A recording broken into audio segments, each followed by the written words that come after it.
আসসালামু আলাইকুম, স্বাগত জানাচ্ছি আজকের আলোচনায়। আজ টানটান উত্তেজনার মধ্য দিয়ে সারাদিন ডাকসু নির্বাচনের ভোট গ্রহণ চলছে।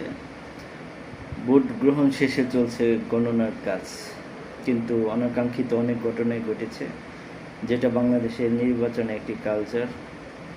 তবে আশা করেছিলাম জুলাই অভ্যুত্থানের পর বাংলাদেশ সুষ্ঠু নির্বাচনের জন্য যে কোনো প্রার্থী সর্বোচ্চ ত্যাগ স্বীকার করে ধৈর্য ধারণ করবেন, কিন্তু এবং যারা নির্বাচনের কাজে জড়িত তারা স্বচ্ছতা এবং নীতি নৈতিকতার ভিত্তিতেই নির্বাচন কার্যক্রম পরিচালনা করবেন। কিন্তু কেন যেন আমরা পক্ষপাতমূলক আচরণ করি অভ্যস্ত, এবং এটা আমাদের রক্তে মিশে গেছে এমনই মনে হয়।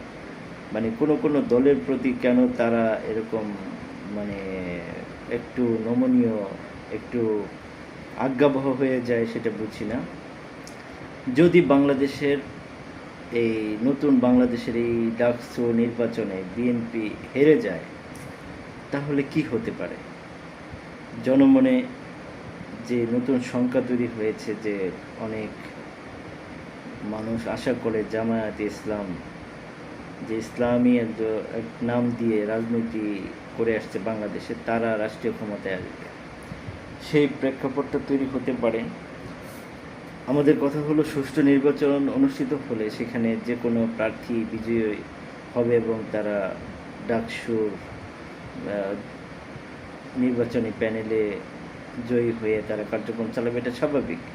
কিন্তু কোনো কারচুপির মধ্য দিয়ে কারো সুযোগ সুবিধা নিয়ে যদি কেউ সেই জয়ী হয়, তাহলে সেটা বাংলাদেশের জন্য হতাশাজনক এবং দুঃখজনক।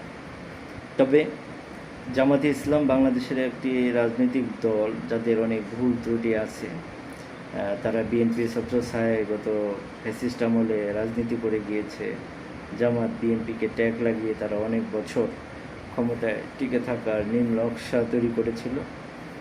কিন্তু জামাত ইসলামের যে কাঠামো, তাদের যে গঠনতন্ত্র, সেখানে বাংলাদেশকে তারা খুব একটা ধারণ করে না। তবে নতুন প্রজন্মের যারা জামাতে ইসলাম, তারা খুবই মডারেট, এটা মেনে নেওয়া যায়। কিন্তু বাংলাদেশের স্বাধীনতা সংগ্রাম এবং মুক্তিযুদ্ধ এবং বাংলাদেশি জাতীয়তাবাদের সাথে যে সত্তা জড়িত, সেটা হলো বাংলাদেশ জাতীয়তাবাদী দল বিএনপি এবং এর অঙ্গ সংগঠন। সুতরাং আশা থাকবে সবার যে এবার অন্তত জাতীয়তাবাদী দল প্যানেল বিজয়ী হবে।